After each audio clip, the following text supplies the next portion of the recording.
Good afternoon. Today is February 21st, 2022, and you have joined the Circle of Willis, episode 15. I'm your host, Valerie Willis, and I'm very happy to be here today with you. There is so much news going on right now that it's just absolutely crazy, but I wanted to start out with something fun. So I'm going to share the screen, get you guys all worked up.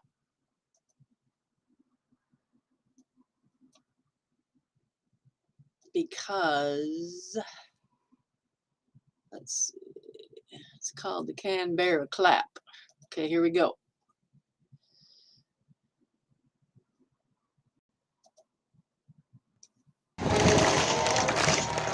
Australia.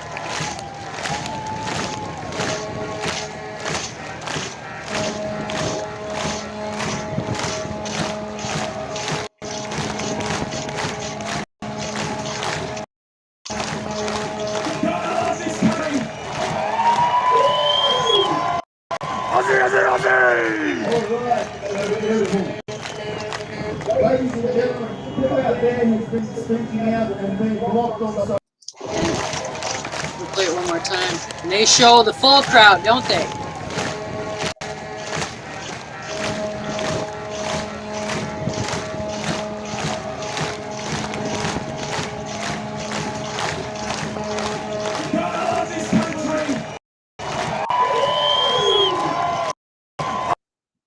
Okay, that's starting out with today.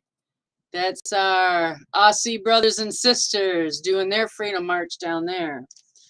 So today what we have is we have a variety of information from Michigan, all over the world, the Canadian truckers.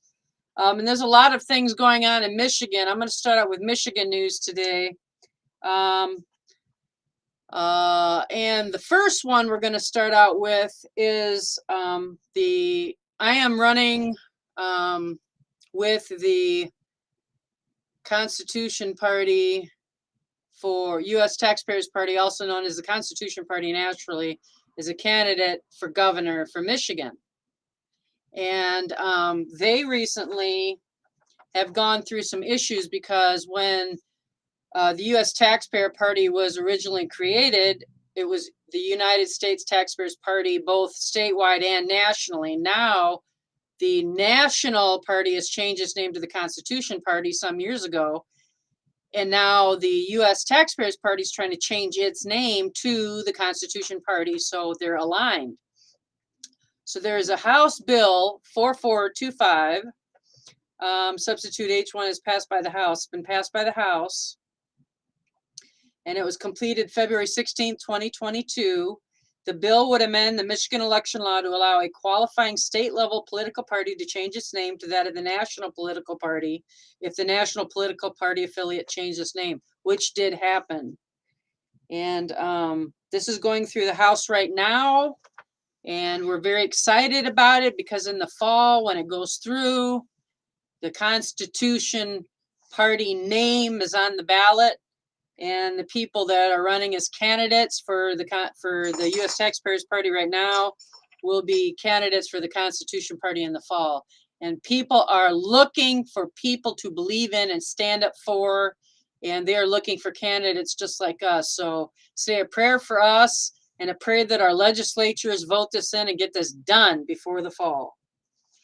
All right, another federal thing that just happened.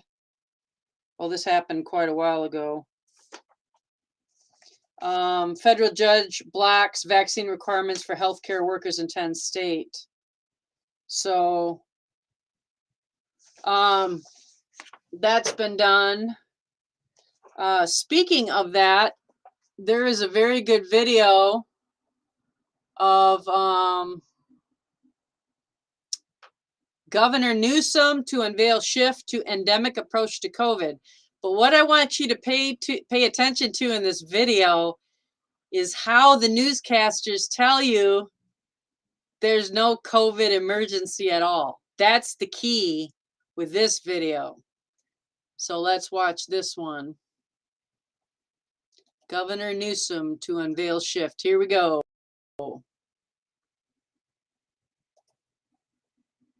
And now we are moving into a new phase of the pandemic.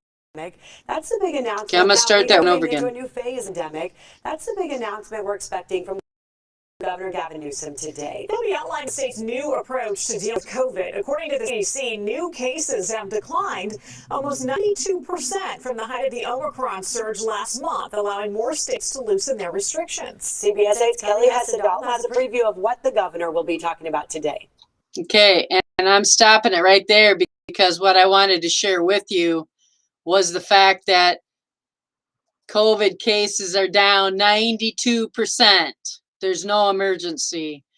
There should be no mandates, no restrictions, and no forced vaccinations, no masks, no nothing, no mandates. Why? There is no medical emergency. That's in California. That was always a hot spot. So pay attention to that one. The next thing I wanted to read, which is Michigan news, and it ticks me off. And it should also tick off anybody who hasn't gotten their unemployment yet. I understand at this point in time, there's 600,000 of you that have not gotten your unemployment. If that is the case, and if you are going without, and if you are struggling, please contact the WYLLYS for Governor campaign at 989-448-9580. I am making a list of everyone who has not gotten unemployment, and even the people who have gotten unemployment and they're trying to force you to pay it back. That's unlawful and illegal, and you better hope to heck I get voted in, because if I do get voted in, that's all going to stop. You will not have to pay back what you have been paid, because it's their job in the first place to do their job correctly and lawfully, okay? To do a correct evaluation of people that qualify for unemployment, and not to play the gotcha game, which is what they're doing right now. All right, so this is AP News. This is Governor Gretchen Whitmer's AP News. Michigan tax revenues are $2.1 billion above earlier projections.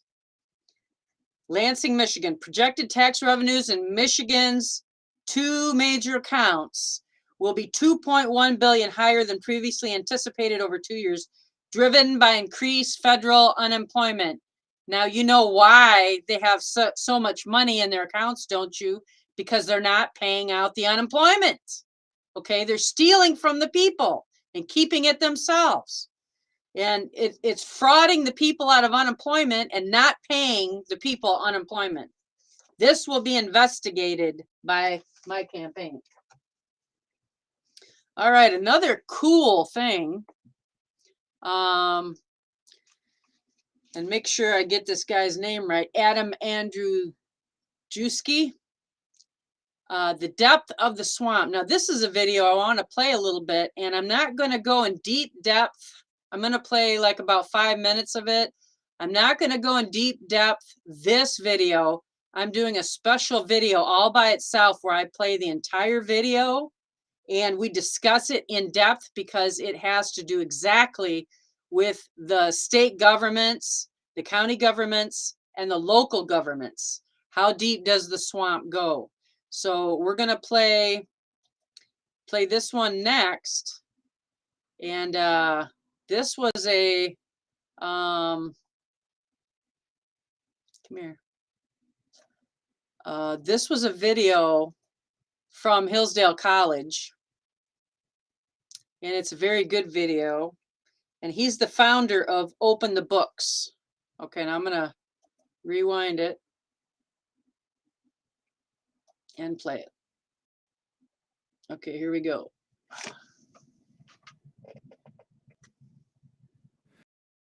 Our first speaker this morning is Adam Andrzejewski. He's the CEO and founder of WYLLYS.com, the world's largest base of public sector spending, whether at the federal, state, or local level. With the space, it's pretty huge, I think, and getting bigger. Doesn't include Hillsdale, by the way. Since we don't take a dime of federal taxpayer money. Thank you. His organization's oversight model has led to some impressive results, including grand juries, indictments, congressional hearings, and he speaks frequently around the country on the topic of big data, journalism, and forensic auditing techniques. And I think he'll explain that in greater detail. Previously, he co-founded the publishing company Homepages Directories. He's a senior policy contributor at Forbes, and his work has been featured in a variety of national publications. He makes frequent appearances on radio and television. He's the author of the Encounter broadside titled Operation Drain the Swamp. So in order to drain the swamp, it helps to know how deep the swamp is exactly. And that's his topic today, the depth of the swamp. Please welcome to the podium, Andrzejewski. Andrzejewski. I apologize, Andrew. Or Adam. Andrew.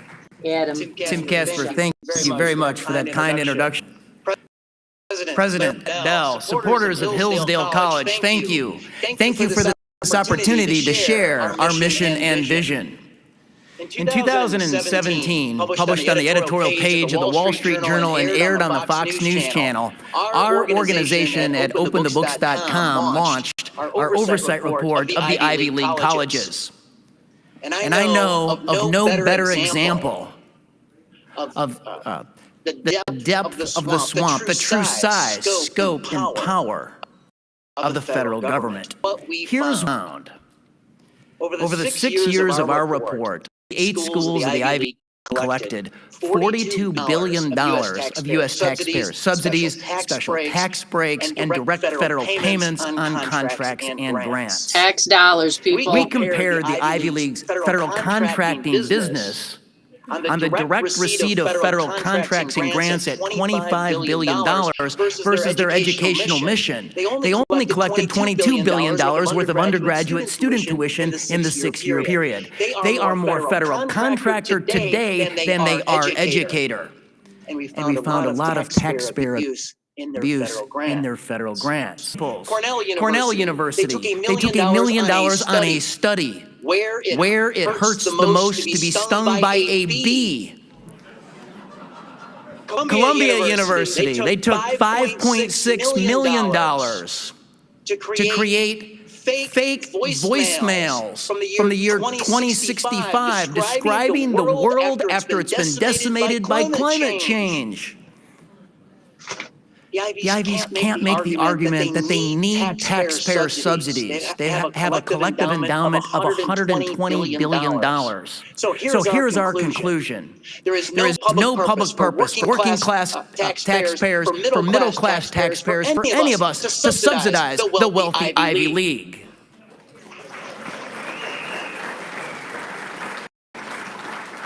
So let's compare the League at $25 billion in the federal grants and contracts over this 6-year period versus Hillsdale College over the same 6-year period. We fact-checked the Hillsdale promise of no federal money, and guess what? It's true. They're not in the federal checkbook, $0. And today, that's what we call an American miracle, and it's only possible because of your support of this college. Thank you for supporting Hillsdale College.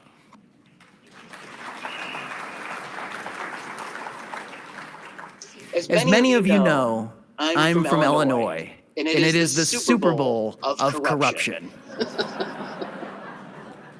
In Illinois, our #1 manufactured product is corruption. And our governors are famous. You know, at one point we had 4 out of the last 9 governors that had been convicted and had served time in the federal penitentiary. In 2013, we actually had 2 governors in federal prison at the same time, one from each party. It was Republican George Ryan and Democrat Rod Blagojevich. And I remember when Rahm Emanuel promised to clean up the city of Chicago. In 2011, Rahm Emanuel ran for mayor of the city on two promises: to end pay-to-play, to end the historic culture of corruption in City Hall. Pay-to-play is when you give campaign cash and expect to receive a government contract. And sure enough, after Emanuel won for mayor, he issued an executive order prohibiting city contractors from giving him campaign cash. In 2015, the Emmy Award-winning journalist John Stossel called me from Fox News in New York City. Rahm was running for re-election, and Stossel asked me if we could fact-check the mayor's promises. And I said, yes, we can. And here's what we found. We took the City of Chicago checkbook, we mashed it up with Rahm Emanuel's campaign donor disclosures. 600 city contractors gave Rahm Emanuel $7 million of campaign cash, and those contractors had reaped $2 billion in city payments. In God we trust, Illinois politicians, we must audit. That's right.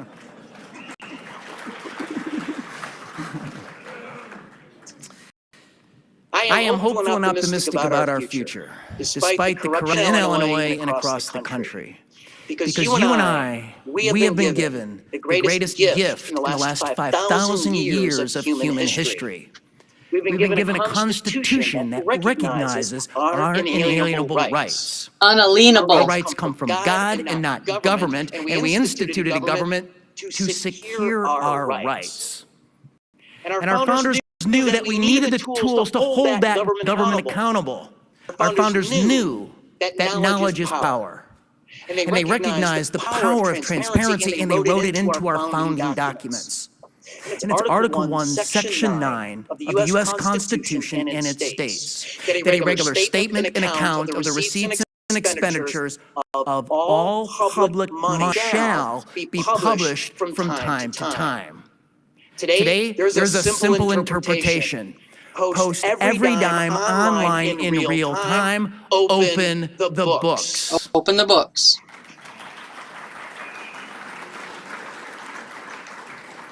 My name is Adam Andrzejewski, and I founded OpenTheBooks.com, a simple vision to capture and post online every dime taxed and spent at every level of government across the entire country. That's at the federal level, the state level, and the local level. It's called accountability, okay? And that's what we the people are not very good at, is holding our government servants accountable. But this guy has done the job for us. That's why I wanted to bring you to his attention today in this podcast.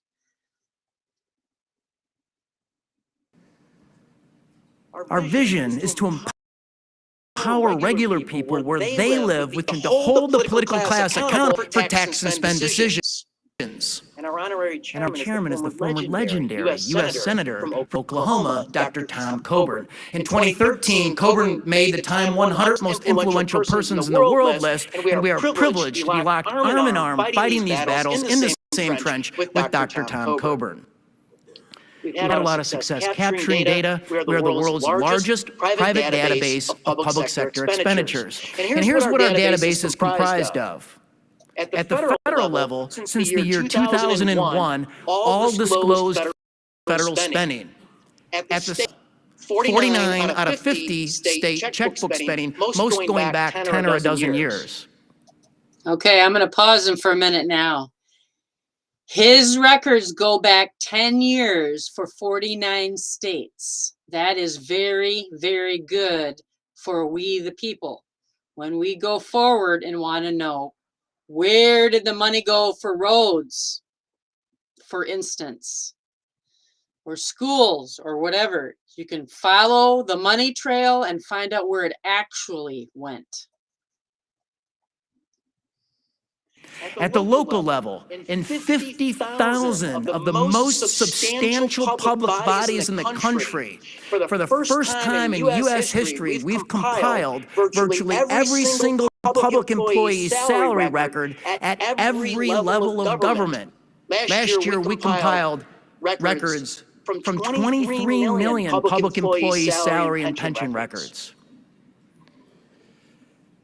when candidate Donald Trump won for president, here's what we found at the federal level. We did an oversight report called Mapping the Swamp, a study of the administrative state. And we found that the federal bureaucracy is very expensive. It's $1 million a minute. It's $500 million a day. We found a new minimum wage in 78 of the largest federal agencies. And the minimum wage, the average pay is $100,000 today for a federal bureaucrat. But it's not even about the salary. They get performance bonuses. Our auditors found that the agencies gave out 1 million performance bonuses to bureaucrats, costing taxpayers $1.1 billion. And that shocks most people. They don't know how a million federal bureaucrats can qualify for a performance bonus. Most people don't think government's running that well. So we dug deeper and we found that 99.6% of the federal bureaucrats are rated fully successful. And that's actually impossible. The advertised purity of Ivory soap is only 99.4%. They're highly compensated on salary, they get performance bonuses, and they also get paid time off. If you hit your three-year anniversary as a federal bureaucrat, you get incredibly 43 days of paid time off. That's 8.5 weeks. We estimate that small benefit costs the American taxpayers $20 billion a year, because if you're giving 8.5 weeks of paid time off, your payroll headcounts have to increase. Little poll of the room. We got about 800 people here today.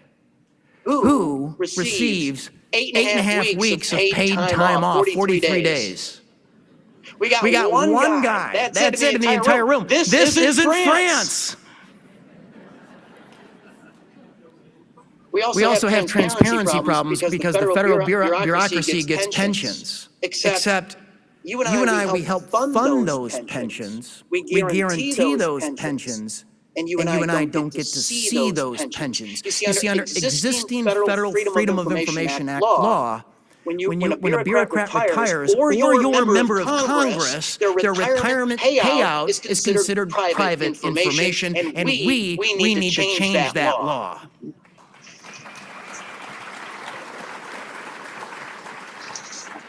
Those performance bonuses, we know there's a million of them, but I can't tell you who received them. The transparency was negotiated in a way the performance bonuses are shielded from disclosure because of the union contracts. So we have a lot of work to do on pay and pensions. Here's another transparency problem. You know, we mapped the swamp that the president inherited from the Obama administration, and we were upset because there was 3,500 names and salaries redacted from the responsive record. And then in 2017, we filed our request, we got the information, and 255,000 names and salaries were redacted, and we estimated $20 billion was hidden in the swamp. The swamp was fighting back. This year, just about a month ago, we got the 2018 federal executive payroll through the door, and 350,000 names were redacted. We estimate we don't know who received $30 billion worth of federal payroll.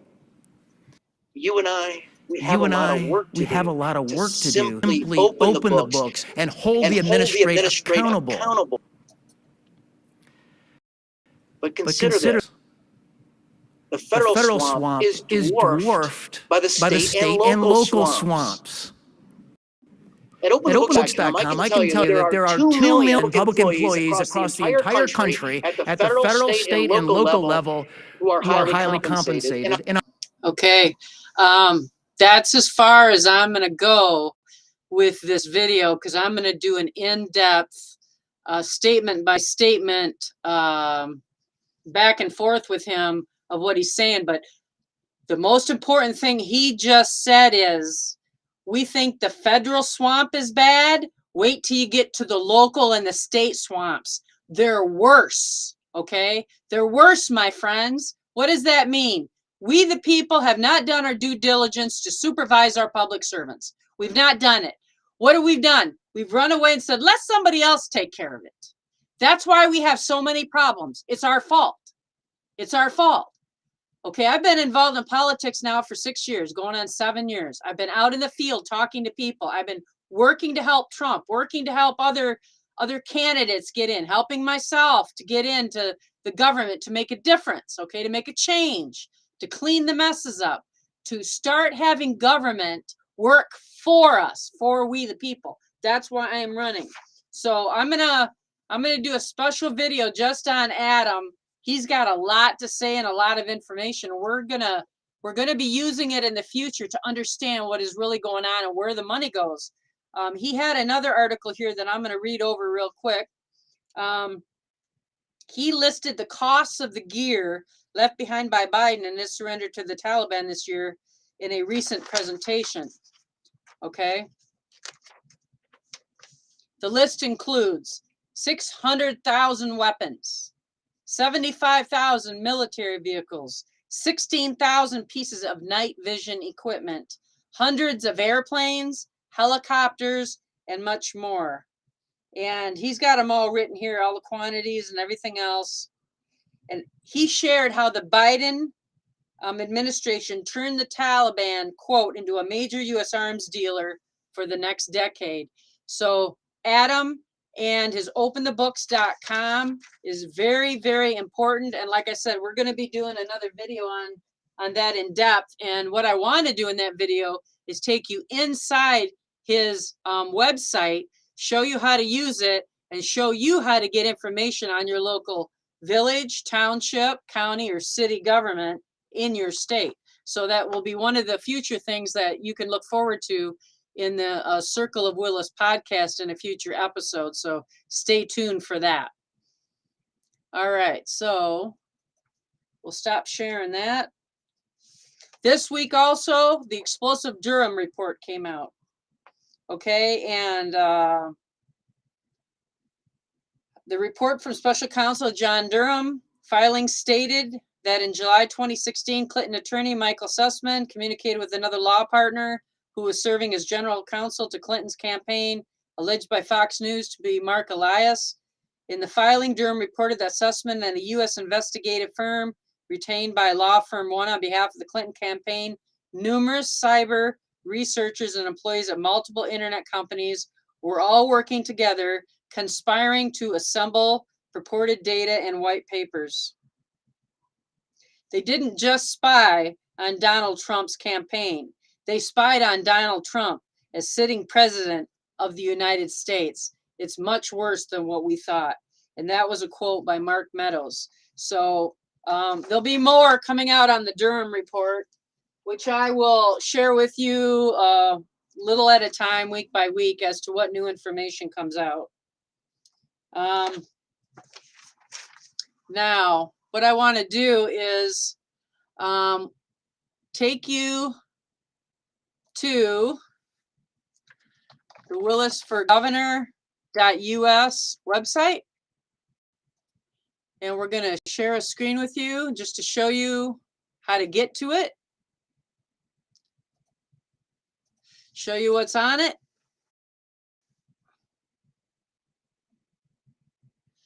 All right, so we have the WYLLYS for Governor of Michigan, U.S. TPM candidate, National Constitution Party, conservative for we the people. So this is the website you go to.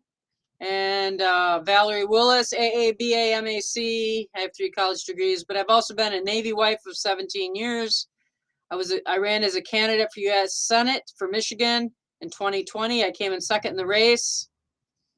I had votes stolen from me, my friends, and I have many pages of evidence to prove it.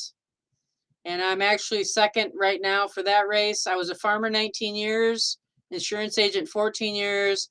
And in 2016, the Republican Party I was with, we did 5,000 doors for Trump and all those candidates. And we swung Michigan by 0.28% in 2016. So there's a lot of information on this website. Please feel free to peruse it. And we also have openings for county ambassadors.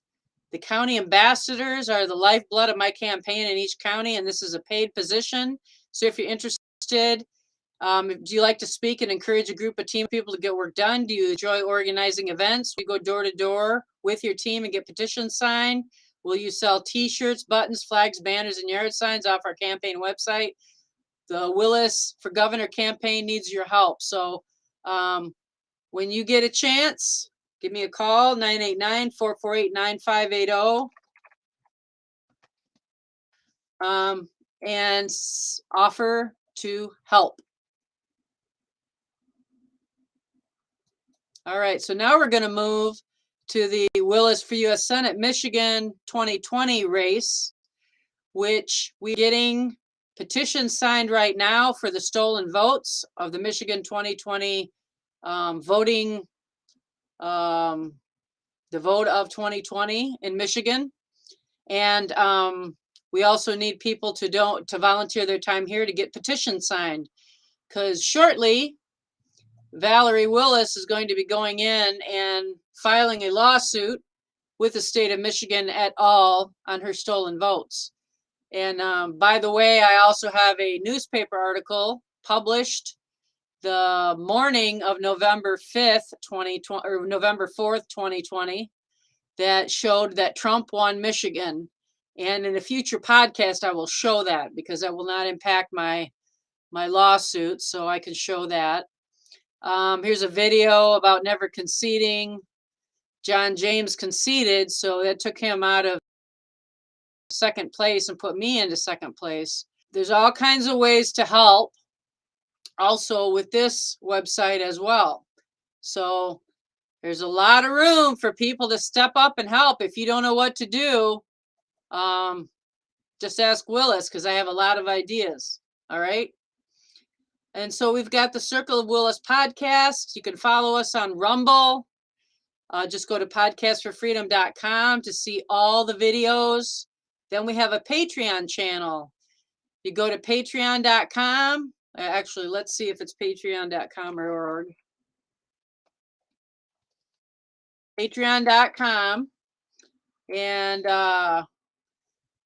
you go to Podcast for Freedom, dotcom.com, and you'll see a bunch of videos there. Now, this is a subscription service, and what it does is it gives us some pennies to rub together to help us to keep going by your motivation and your interest. So please support us there. Then we have constitutional history classes across the state going on right now, and we're holding one in Hillsdale County on March 12th and 13th. It's a 2-day, full-day seminar. If you want to come and reserve a seat, you got to call RSVP or you won't get in. And then we're setting one up in Newaygo County in early April. So if you'd like to be involved in either class, or you would like us to come and do a constitutional history 2-day seminar in your county, all you have to do is call us up and invite us, and we'd be happy to come and help out. All right, so next, onward with the news. We've been watching the trucker convoy in Canada. Our brothers and sisters, I'm waiting on my Canadian flag too. I've ordered one. So when I talk about them, I can put my Canadian flag up in the background and be a supporter of the trucker convoy.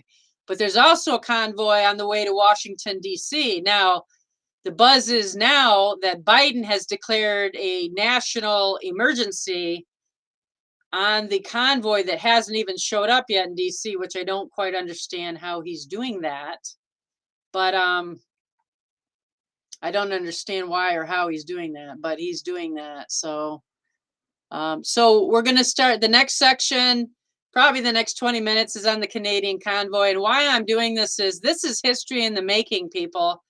This is our brothers and sisters across the border showing us how to do this, okay? Showing us how to stand up, showing us to go, okay, so some people say they don't have the right to protest. They're peacefully protesting. Yes, they do. What's another thing that they can do? Well, they're taxpayers, aren't they? Since we paid for that sidewalk out in front of our government buildings, can't we go stand on the sidewalk? Or can't we go stand in the government building? Or can't we park our rigs on the street and honk our horns and say, look, we're not happy with what you're doing. This is in the first part of the Bill of Rights, where the people have the right to peaceably assemble and redress grievances to government servants. We have the right to do this. So I'm going to start out the Canadian Patriot. About 20 minutes we'll spend on this because we're recording history right now. And so we're going to see a Canadian Patriot. And this is a beautiful one.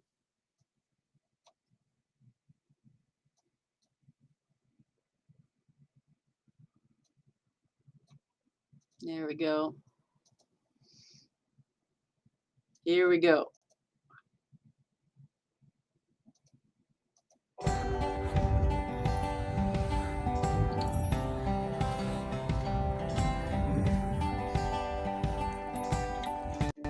My name is Joel Libbert, and I'm from Alberta, Canada. And I want to tell you 3 reasons I'm proud to be a Canadian kid. In school, during our assemblies, we'd sing the national anthem, and I'm proud that everyone stood up and everyone sang. I don't see that everywhere anymore, and I'm glad I grew up in a place that would do that. I'm proud to live in a country where we have opportunity of free expression. In that, I mean, I run a YouTube channel, horse training business. Obviously, I'm a little eccentric, and I get that opportunity here, and I'm really grateful for that. Another thing I'm proud of is the beauty of this country. I've had the opportunity to go up into the mountains and spend lots of time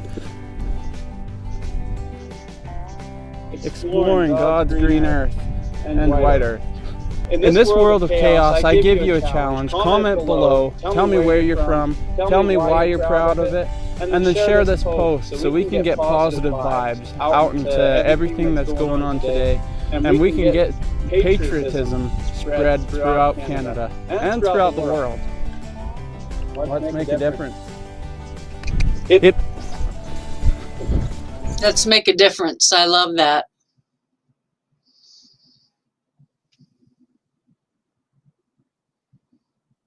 All right.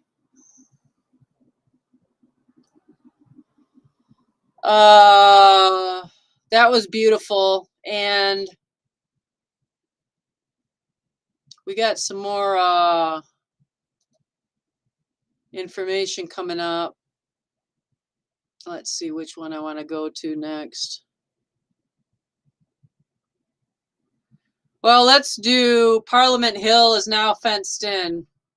We'll share this one because, again, they did the same thing they did in DC. It's kind of, video unavailable. Okay, anyway, I can tell you about that one. In the video, they showed the girl walking up and down the street, talking to people, talking to the construction workers who were, I've been looking at mattresses online. Who were setting up the fencing around the Parliament building because they didn't want people to be close to, obviously, the fence. So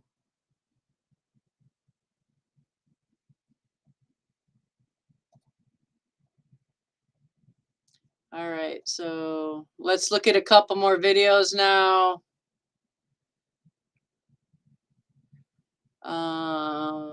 We'll do a couple shorts and then now this one's funny. Okay, so the police and the Parliament kept calling for the tow truck drivers to come in and tow the semis. All right, so finally the tow truck drivers showed up. So here's what happened.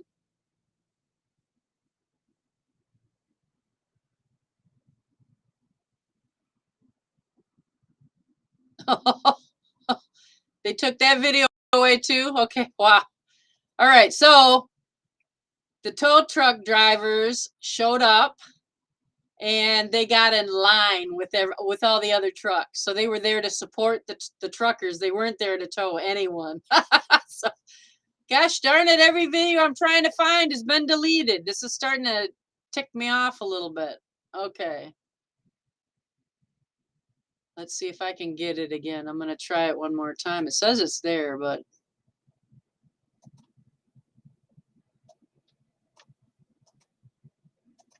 Try it one more time. There we go.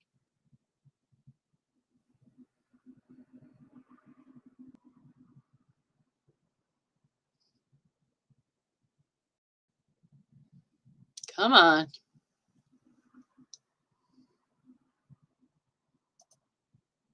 Okay, here we go. Oh shit, what the hell's happening here? Oh my gosh. He's parking his truck. Look at that. Boom, there goes the air brakes. Yeah. If you need a tow, that's the company to call. That man stands up for Canada. That is what we need. Canada strong, baby. Canada strong. Freedom for all. Oh shit. All right. So that was because they didn't tow anybody. They just came to help. All right. So let's see what else we can do. We've got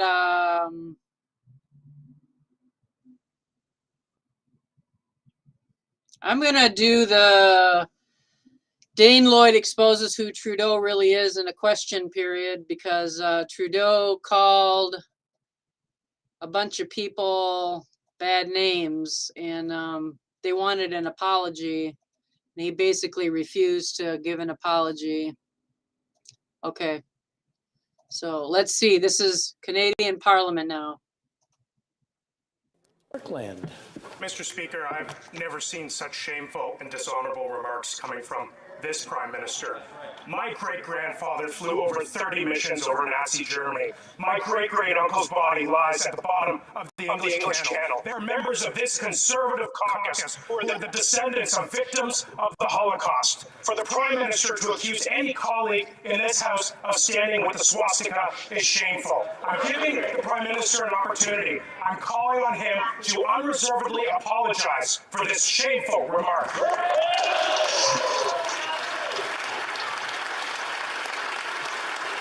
The Right Honourable Prime Minister.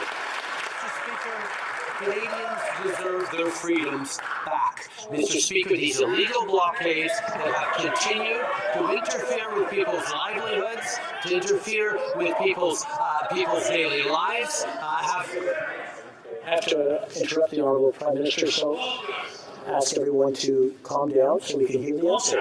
The Right Honourable Prime Minister.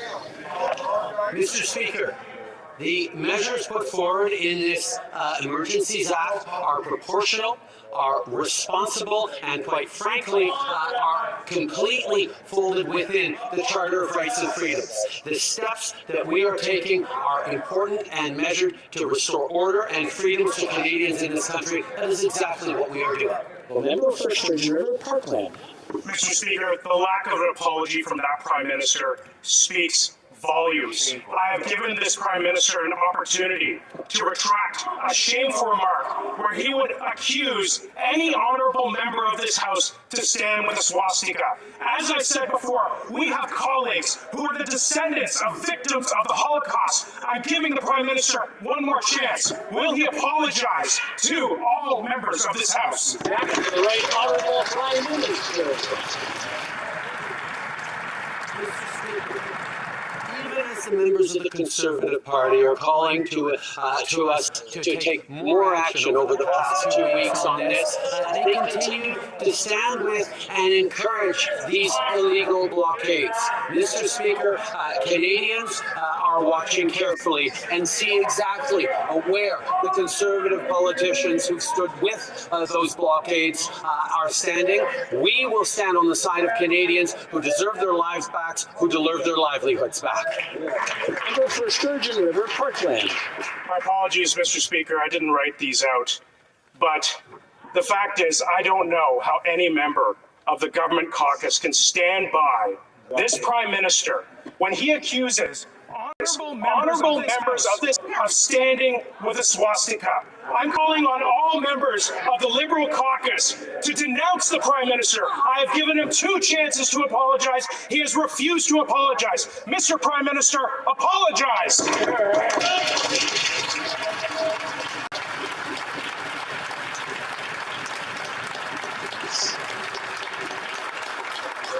Once again, I want to remind the honourable members, I know this was getting emotional, but place your questions through the Speaker, not directly to each other. The Right Honourable Prime Minister. Thank you, Mr. Speaker. These illegal blockades have been going on in Ottawa for 20 days now. People have been interrupted in their daily lives, have been made to feel fearful, have been made to miss shifts at their work across Southern Ontario. These are things that cannot be stood for, which is why we're moving forward with a responsible set of measures to allow the local police jurisdiction to do their job. Continue to defend freedom of expression, freedom of assembly, as long as it's peaceful and legal, Mr. Speaker. As long as they get to control exactly what the definition of peaceful protest is, which is ridiculous, and he knows it because the people there protesting in Canada are not doing anything wrong. They're not hurting anything. They're just there. And isn't it funny? The government, every time we turn around, has their hand out for money. But as soon as we, the people, ask for anything or ask for redress of grievances, oh, you got to go home. Oh, you're not doing this right. Oh, you got to go. Yeah, well, guess what? This is never going to stop. This is just going to get more. There'll be more and more people involved in all of this so that we can impact our government and take our rightful seats back because we need to sit in the Republic, our de jure seats as we the people, and start getting involved in our government to make our government work correctly. I'm going to jump aside for a moment and go to the 4 Oceans bracelet. And what this is about is these people are saving our oceans. They are cleaning our oceans and our beaches, and they're working all over the world to do this. And this is the number 4ocean.com. I've been looking into this for Michigan's lakes to clean up our lakes. And this is a wonderful thing that they do. And I'm diving into this quite a bit, diving into it quite deeply because it's time that we start cleaning up our environment.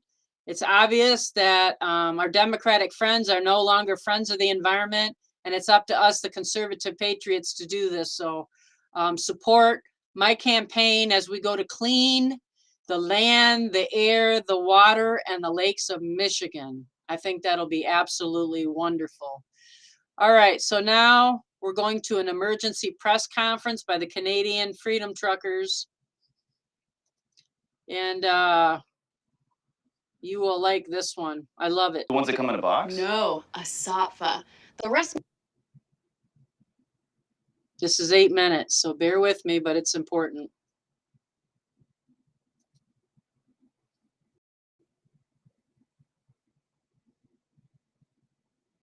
And this is on YouTube.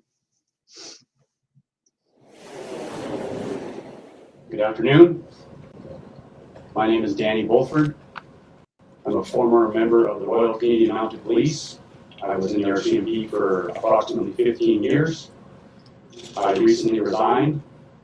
The last 8 years I was a sniper observer on the emergency response team here in Ottawa, where the majority of my time was spent conducting protective operations in support of the protection of our Prime Minister and other VIPs. We want to clarify what the new emergency proclamation issued last night means. Under the order, Canadians continue to be allowed to come to Ottawa with their children and engage in peaceful, lawful protest. The order only restricts people from coming to Ottawa with intention to engage in violence, block critical infrastructure, or to disrupt trade. The Freedom Convoy and our supporters have always denounced violence. We only support peaceful protest. We are here in peaceful, lawful protest, seeking the restoration of our fundamental rights and freedoms. All Canadians should be surprised, no matter your political opinions, that the federal government has resorted to such an extreme and authoritarian measure like the Emergencies Act, and that the government wants to use force against a peaceful demonstration. We are peaceful demonstrators, engaging in lawful advocacy, protest, and dissent. The federal government emergency order clearly states that this protest is allowed to continue as long as the protesters are peaceful. The government is trying to order the police to use force against Canadian citizens who are peacefully demonstrating. As Canadians, we cannot allow this to happen. We call on our fellow Canadians to come to Ottawa to exercise their legal right of assembly and protest. The more Canadians that come to Ottawa will make it harder for the government to get the police to follow their illegal order. I'm a former member of the Ontario Provincial Police, having served for 32 years of service. Following my service, I was issued a police exemplary service medal for that service. During the course of my investigation, I conducted over 5,000 different investigations, spent some time as a forensic investigator, looking at evidence closely and submitting professional forensic reports in court. I've always been and continue to be loyal to the citizens of Canada. The peaceful protest is sacrament to our nation. If that principle is abandoned and it looks like the government is heading in that direction, the government will reveal itself as a true tyranny, and it will lose all of the fraction of remaining credibility it has left. We are concerned that the government will order the police to use violence against the peaceful protesters. The greater number of Canadians having more Canadians here defending the Charter will prevent the police from carrying out the government orders. The convoy is conducting a lawful protest. We recognize there is a democratic process under which change occurs, and we have no intention of acting outside the realm of this democratic process. We continue to ask for nothing more than the restoration of our rights and freedoms with respect to mandate and vaccine passports. We cannot thank the officers on the ground enough for their help so far, and we hope that they will continue to work with us as we continue to express ourselves peacefully, respectfully, and within the limits of the law.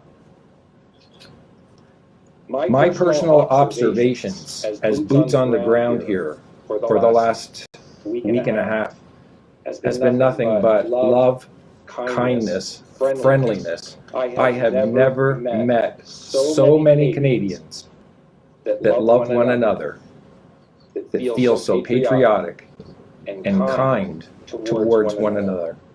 English, French, black, white, Jews, Muslims, Christians, people of all walks of life in love like I have never seen before.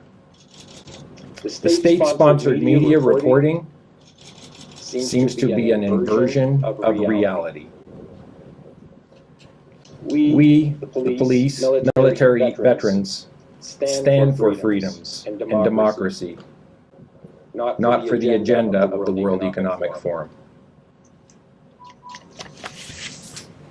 My name is Eddie Cornell. I'm a 22-year veteran of the Canadian Forces in the combat arms trade. I'm speaking on behalf of veterans that have expressed grave concern for the direction our country seems to be going. When you force your citizens to comply with orders that don't make sense. So we have lended our voice to the truckers' movement and convoy with supporting the reducing of their mandates and removing them. So the veterans also took down the gates at the monument, which was something that was very offensive to veterans across the nation, to have a monument that our soldiers in the past and our war dead surrounded by a gate. Very offensive. So the veterans took it upon themselves to remove those barriers and protect that monument for a 24-hour period each and every day. What I saw in the media, once that story was put out, was that they tore down the gates and desecrated the monument. That is totally not true. I request that all of you please tell the truth. Don't shape a narrative. Tell the truth. That's all we ask. So the veterans have come forward and stepped up and came here to support people that are standing up for the freedoms that we all know as a Canadian. And we know what's right and we know what's wrong. So I'm calling on all veterans to come lend your voice to this movement so that the rest of Canada can see that this is wrong and they have our support. In closing, I'd just like to say anyone that can get here, whether it's a car or on foot, please come. Your country needs you, and we need your support. And we need the hearts and minds of everyone in Canada to lend your voice, to speak up and stand up, and to tell people that you know and people that are in positions of trust and in your political arena that this is wrong. And we're not for that. They need to listen to what people have to say, and up to this point, no one has been listening. Thank you. Excellent. So that's the truckers themselves, and it's the truth, and it's just wonderful. All right, the next video now, I'm going to close with this, so I'll say goodbye to y'all. We're right at just the hour mark, and today is February 21st. This was a great podcast again. I'll see if there's any updates with the Freedom Truckers from Canada next week, but more than likely I'll be focusing on the truckers that are trucking to DC. So I'm going to switch my camera lens, my attention to Washington, DC, and see what happens on our US-wide trucking convoy for next week. So this will be the last one for the Canadian convoy unless there's new news. But in Michigan, if you're not active yet, if you're not helping yet, if you're not helping the Patriots, give Willis a call at 989-448-9580. And we have plenty of tasks to go around that Patriots can be doing to help the freedom movement in Michigan. So I say goodbye. God bless ya. And freedom! And here we go with the last video.